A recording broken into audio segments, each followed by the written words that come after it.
सतीश अप्पा सावंत जिल्ह्याचे वाघमारे सरपंच, नवनाथ अप्पा पवळे सरपंच या मंडळींच्या शुभ हस्ते या ठिकाणी भिंत्या बैलाचा या ठिकाणी सन्मान होतो।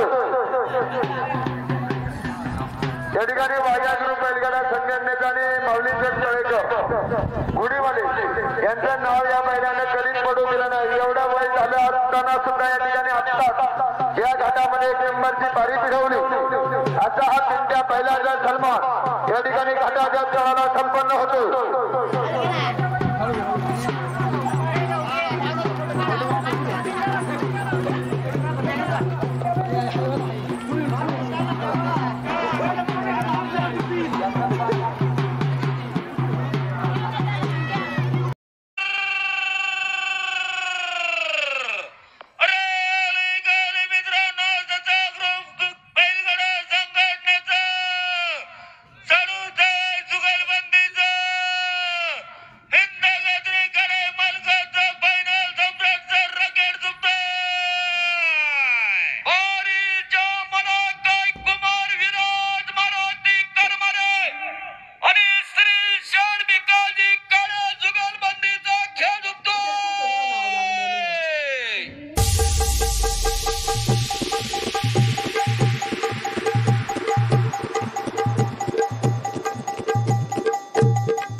शेळी एवढा बैल धरता येईना।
आवाजाचे होई नाही दीदी ह्या ना आवाज येईल त्याच्यामुळे आवाज या ना कट नाही करता येईल आवाज नाही कट करता येईल आवाज पॉज करून आहे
इथं मध्ये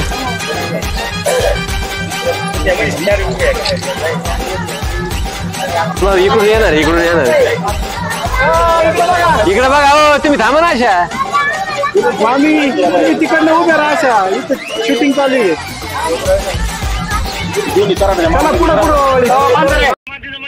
हा त्याच्या पुढं गाठी बर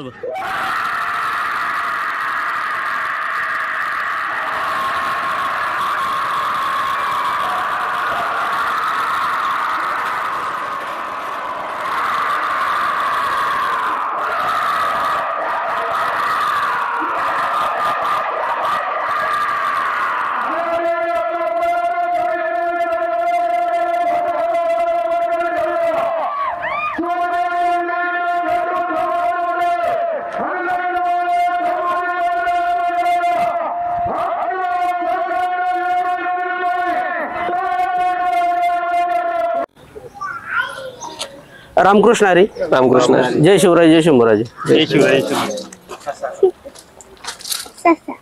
मला प्रथम तुमचं नाव सांगा. माझं नाव मारुती लक्ष्मण करमारे, राहणार तिन्नेवाडी. बरं, ही जी संघटना आहे ही कोणाच्या नावे पळते?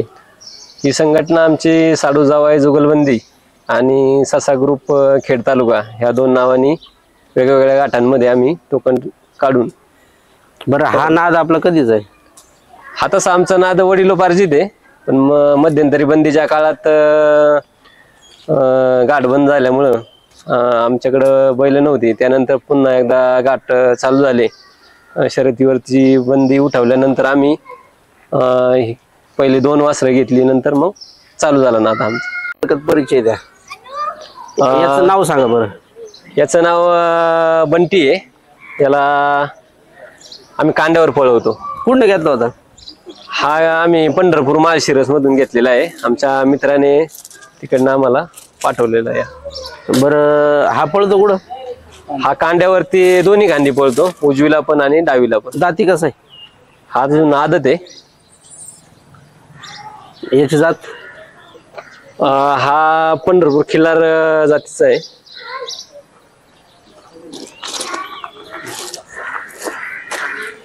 बरं, तुमच्या दावणीचा हुकमी अक्का ससा हा कुठं घेतला होता? हा घरचं गायची आहे. याची जात कोणती आहे? पंढरपूर. आणि हा पळतो कुठं? कांद्यावर. बरं, किती वर्षाचा आहे? 2 वर्ष. दात लावलेत? नाही.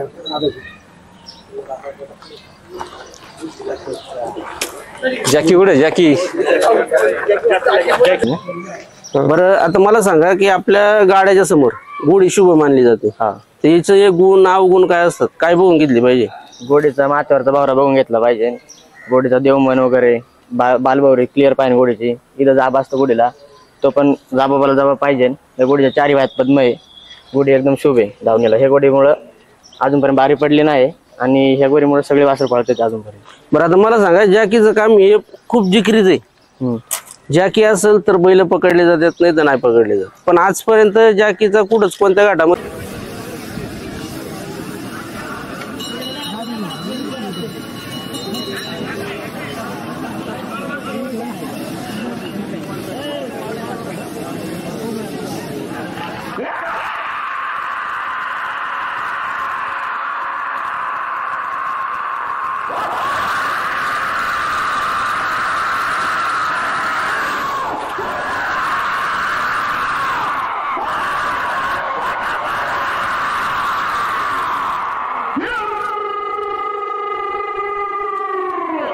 वाटतं कसं? घोडं म्हणजे आता पहिल्यापासून घोडे बसण्याची आवड असल्यामुळं त्या घोडे बसतो मी. आणि बारी पुढे बसलं की ते घोडीला सुद्धा ट्रेन मी स्वतः शिकवलेली आहे. त्यामुळे त्या घोडीचा काही मला त्रास नाहीये. वर गेली की ते घोडे ऑटोमॅटिक बैलामध्ये जाऊन शांत उभं राहते. तिला वर जाऊन सोडली आपण बैल पकडली की ती बैला मागे शिंडते. बाकी बैल सोडून कुठे जातच नाही ती.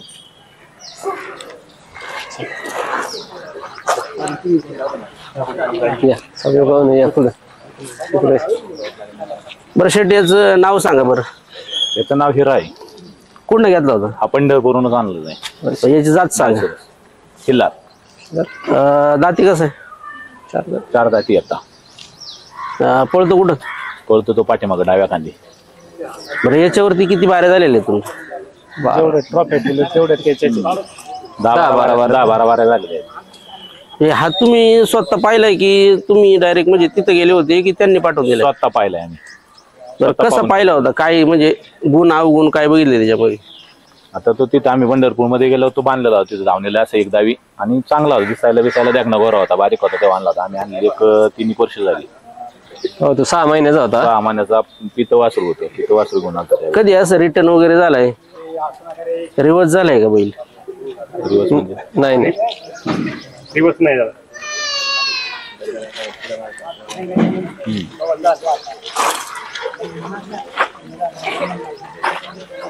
बरं याचं नाव सांगा. याचं नाव सर्किट. इकडून उभं राहू. हा कुठनं घेतला होता? हा आमच्या मेवणीकडून घेतला होता. आडगाववरून आणला होता. आडगाववरून. बरं याची जात म्हैसूर. म्हैसूर दाती कसं आहे? 2 जाती.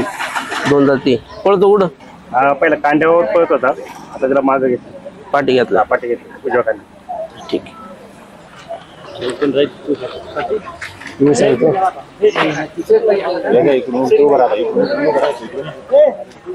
इकडून या इकडून. तुम्ही तिकडून जा. मारायचं नाही तर नाही मी बोलतो.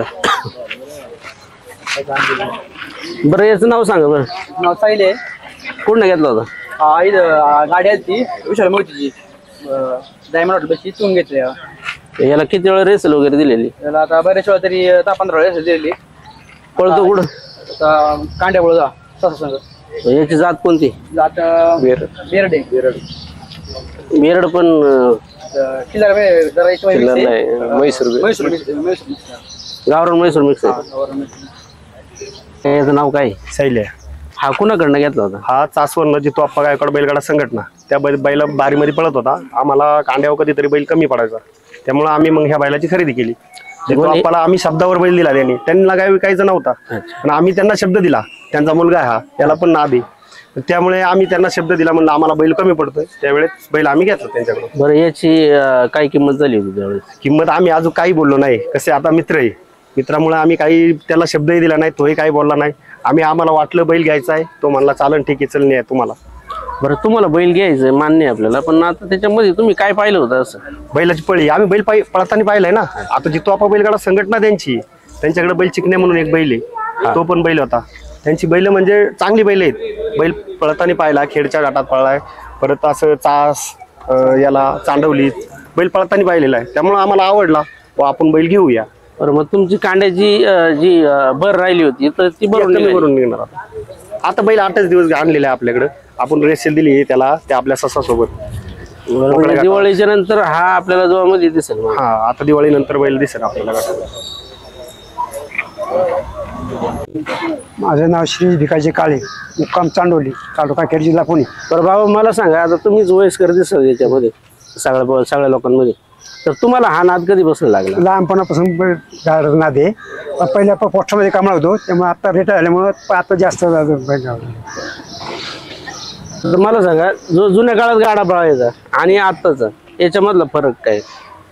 जुन्या काळात कसं असायचं की बारी फक्त वर गेली की आनंद व्हायचा आणि आत्ताचा जो बैलगाडा हा फक्त एक कॉम्पिटिशन आणि एक आपण म्हणतो की नावासाठी पैसा किती खर्च झाला तरी चालेल पण नावासाठी बैलगाडा पळवला. पहिला पैसा तर नव्हताच पण नावासाठी तर पळवायचीच बैल पण एक आनंदासाठी महत्वाची गोष्ट म्हणजे आनंदासाठी पहिला बैलगाडा पळवला जायचा त्याच्यामुळं.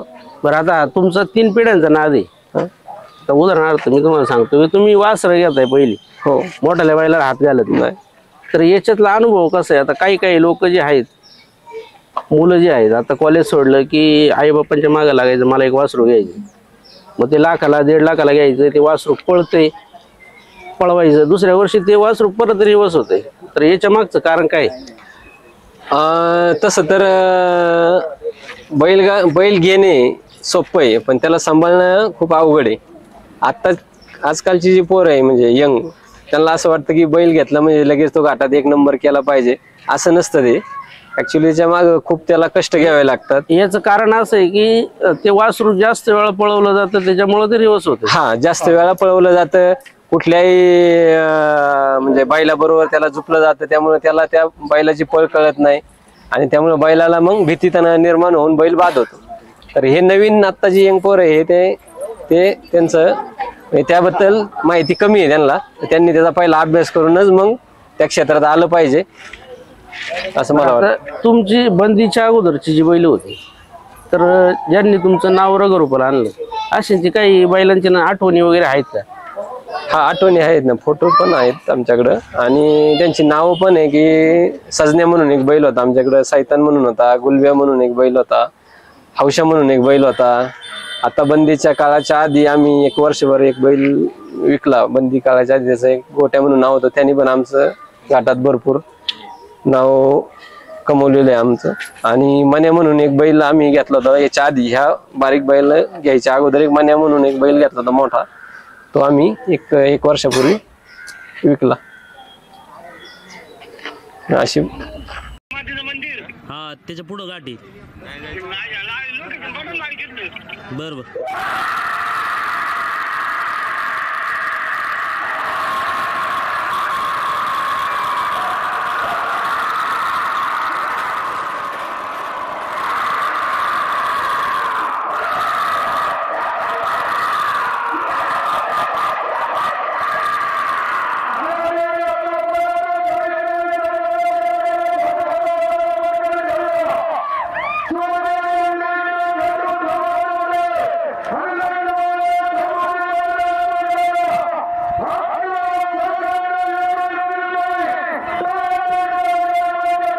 सांगा, हिरा आहे, तर हिराच्या किती बाऱ्या बसलेल्या आहेत? किती वेळा घाटात? 10-15 बाऱ्या झालेल्या आहेत 1 नंबर मध्ये. त्यातल्या 4-5 घाटामध्ये आम्ही घाटाचा राजा राहिलेलो आहे आणि 4-5 घाटांमध्ये आम्ही 1 नंबर फायनल, 2 नंबर फायनल मध्ये आम्ही इनाम जिंकलेलं आहे. घाटाचे नाव सांगा. घाटाचे नाव चांडवली घाट, ह्याच गावामध्ये आम्ही 1 नंबर म्हणजे घाटाचा राजा पण केलेला आहे आणि 2 नंबर फायनलचं बक्षीस मिळवलंय. ठाकूर पिंपरी घाटामध्ये घाटाचा राजा आणि 2 नंबर फायनलचं बक्षीस मिळवलंय. कानेवाडी घाटामध्ये आम्ही 1 नंबर मध्ये घाटाच्या राजाचं बक्षीस मिळवलं. 2 घाटामध्ये पण आम्ही घाटाच्या राजाचं बक्षीस मिळवलेलं आहे. शिरवली घाटामध्ये घाटाच्या राजाचं बक्षीस मिळवलेलं आहे आणि फायनलला पण आम्ही 1 नंबर राहिलेले आहे. बरं, आता हे ससा ग्रुप तुमचा जो आहे आणि हा तुम्हाला सगळ्यांना वेळ केलेला हा ससा, तर याच्याबद्दल काय सांगणार? हा जो ससा आहे आमच्या घरच्या गाईचा बैल आहे. म्हणजे जे ससा ग्रुप बैलगाडा संघटना आहे, जे नाव आहे ते मुळात ह्या बैलामुळे चालू झालेले आहे. आमची सगळी जी संघटना आहे त्यांना म्हणजे ससापासूनच नाद लागलेला पोरांना की आता ही आपली संघटना ससापासून तयार झालेली आहे आणि लक्ष्मी आमची घरची तो जो नाद आहे मेन तो ह्या बैलामुळे आमचा लागलेला आहे. आणि याच्या आधी एक आमच्या गायला बैल झालता, तो काही कारणामुळे तो म्हणजे वारला तो. त्यानंतर जो हे दुसरेच बैल आहे म्हणजे आमच्या गायचा, तर तेव्हापासून जसा हा बैल पळायला लागलाय तसं आजपर्यंत तो बैल म्हणजे काही नाहीच थांबला असं नाहीच. हा बैल दोन्ही खांदी पळतोय आमचा. आणि ह्या बैलाला जोड म्हणून आमची चुलते विठ्ठल काळे ना त्यांनी एक दुसरा अजून बैल आणला होता, तो पण काय पूर्ण नाही. त्यानंतर आम्ही आमच्या मामांकडून तो सर्किट जो बैल आहे का तो आणला होता असं. आणि आता तुमचं हे साडू जाव आहे, ही जी संघटना आहे तर ही कशी तयार झाली? आमच्याकडे बंदीच्या काळानंतर एकही बैल नव्हता साडू जावई जुगलबंदी. आम्ही साडू आणि जावई असे मिळून आम्ही बैलगाडा घाटामध्ये बैल म्हणजे गाडी बघण्यासाठी जायचो. पण असं कधीतरी वाटलं की आम्हाला की आमचा पण एक बैल असावा आणि आम्ही पण घाटामध्ये उड्या मारावा. यामुळे मग आम्ही पंढरपूरवरून 3 बैल आणली आणि आज आमचं जे नाव आहे साडू जावई जुगलबंदी, तर याच्यामध्ये आम्ही 3 साडू आणि जे आमचे पानसरे म्हणून जे जावई आहे असे जावई, त्यामुळे आम्ही मग आमच्या संघटनेचं नाव हे एका ठराविक व्यक्तीच्या नावावर न ठेवता साडू जावई जुगलबंदी ह्या नावाने करायचं ठरवलं. आणि पहिल्यापासून आम्ही आत्तापर्यंत आणि इथून पुढेही जोपर्यंत आम्ही ही बैलगाडा पळू तोपर्यंत आम्ही साडू जावई जुगलबंदी ह्याच नावाने आमचा बैलगाडा पळू. बरं, साडू जावई जुगलबंदी खेळ आपण खूप आपल्या ग्रुपनी छान मुलाखत दिली. तर शेतकरी ब्रँड पुणे यूट्यूब चॅनल आमच्याकडनं तुम्हाला पुढच्या गाठासाठी खूप खूप शुभेच्छा. धन्यवाद. आता तुमच्या नावाचा परिचय द्या. माझं नाव योगेश तुकाराम पानसरे. हे साडू जावई जुगलबंदी यांचा म्हणजे साडूंचा मी जाव आहे. म्हणजे साडू जावई जुगलबंदी माझ्यामुळे जावई नाव जुगलबंदीला पडले गेले. बरं, आता मला सांगा, तुमच्या दावणीला आता एवढी बैल आहेत, 5 एक गोडी, तर यांचं ज्यावेळेस लंपी आला, लंपी हा महाभयंकर रोग होता, तर त्यावेळेस तुम्ही गोट्याची कशी काळजी घेतली होती, कशी निगा राखली होती? गोटा स्वच्छ ठेवणे, लंपीची इंजेक्शन आली होती त्यावेळेस लंपीची इंजेक्शन पण देऊन घेतली. म्हणजे अजून फवारणी, म्हणजे बाकीच्या सर्व चकाचक गोटा एकदम टकाटक ठेवणे. बाकीच्यांनी गाडा पळवायला संपर्कात नव्हतो नेत नाही का जास्त. बैल आता लंपी आल्यामुळं गाडा पण बंद होता तरी पण लोक पळवायची, पण आम्ही नव्हतो नेत.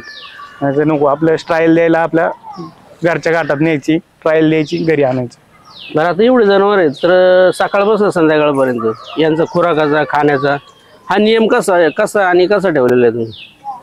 टाइम टू टाइम, म्हणजे सकाळी आता गोट्या आतमध्ये बांधलेले असतात, सकाळी 7 वाजता त्यांना बाहेर काढणे, त्यानंतर वैरण आणायची, हिरवी कुट्टी असते, मका असते, परत याचं गवत, हत्ती गवत आहे ते आणायचं, त्याची कुट्टी करून घालायची, त्यात कडव्याच्या पेंड्या घालायच्या. दुपारनं पाणी पाजून परत उन्हाचं ऊन बिन झालं तर आत बांधायची. त्यानंतर संध्याकाळी 4 वाजता परत बाहेर काढायची, आत बांधायची, खाया घालायचं परत 4 वाजता. त्यानंतर संध्याकाळी रतीब त्यांना पीठ, गव्हाचं पीठ आहे, पेंड आहे, बारडा आहे, असं गोष्टी चारत असतो आम्ही त्यांना. बरं, आता मला सांगा, ज्यावेळेस तुमची आता तुम्हाला उद्या जायचंय घाटामध्ये, तर मग तुमचं कसं काय नियोजन ठरतं? म्हणजे आता आदल्या दिवशी आम्ही ठरवतो बा, मग यात्रेचं आता टोकन आल्यावर कळतं कधी ह्या दिवशी टोकन येणार आहे, त्या दिवशी ठरलं जातं बा. मग त्याला बा आपला हिरा मागच राहणार आहे, तिच्यासंग कोणता टाकायचा बा. कारण की काय होतं, तिच्याबरोबर बैल शक्यतो आम्हाला मिळत नाही, जुळत नाही लवकर. कांड्यावर तर फिक्स असतो ससा आणि बंटी, त्याचा काही विषय नाही. घोडी आपली फिक्स असते, तर एक बैलाची ताळमेळ होत नाही, कारण की बारी होणं महत्त्वाचं असतं. आणि त्याच्यामुळं संध्याकाळी आम्ही डिस्कस करतो सगळेजण कोणता घ्यायचा, काय करायचं, मग तिच्यावर ठरतं. निघायच्या टायमिंगला बैल धुवून, म्हणजे तळी भंडार करून त्यांना पुजून वगैरे मग आम्ही गाडीत भरून त्यांना घाटात नेतो व्यवस्थित. ग्रामदैवताला हे करतो. आता तुमचं टोकन जर लवकर असेल तर मग कसं नियोजन असतं? टोकन आम्ही तर शक्यतो काय करतो माहिती का, आमचा टोकन जरी लेट असला, आपण सामान्य गाडा मालक आहे, हे घाट वगैरे असे करतात ना का दुपारनं एवढी गर्दी होते, त्यामुळे आम्ही शक्यतो सकाळी 8 वाजताच बैल घेऊन घाटात जातो आणि सकाळीच काय असेल ते पळवतो. 8-9 तुमच्या संघटनेची एवढी पोरं आहेत, तर मग यांचं कसं नियोजन असतं? यांना ग्रुपवरती सगळ्यांना मेसेज जातोच, आणि ऑलरेडी आदल्या दिवशी सगळ्यांना माहितीच असतं टोकन टाकला ह्या ठिकाणी. आणि ग्रुपवरती टाकल्यावरती सगळेजण सकाळी ज्याचं ते काम उरकून, आता सगळेजण शक्यतो कामावरती आहे, काही पोरं कॉलेजला असतात ती जातात कॉलेजला, पण शक्यतो शाळेत जाणाऱ्यांना आम्ही घरी ठेवत नाही, त्यांना पाठवूनच देतो. कारण की लहान मुलं जास्त असतात शक्यतो, कारण की त्यांचं नुकसान नाही व्हावं म्हणून त्यांना आपण शाळेत पाठवतो. बाकीचे कामावाले सुट्ट्या घेऊन ॲडजस्ट करून येतातच. बरं, आता तळामध्ये कसं नियोजन असतं तुमचं? तर तळामध्ये छातीवरती आमचे बंधू समीर पानसरे हे हिरावरती असतात, आणि दुसरा बैल जर असेल त्याच्यावर मी असतो दुराला, आणि शेवटी समीरच्याच ह्याच्या होतं.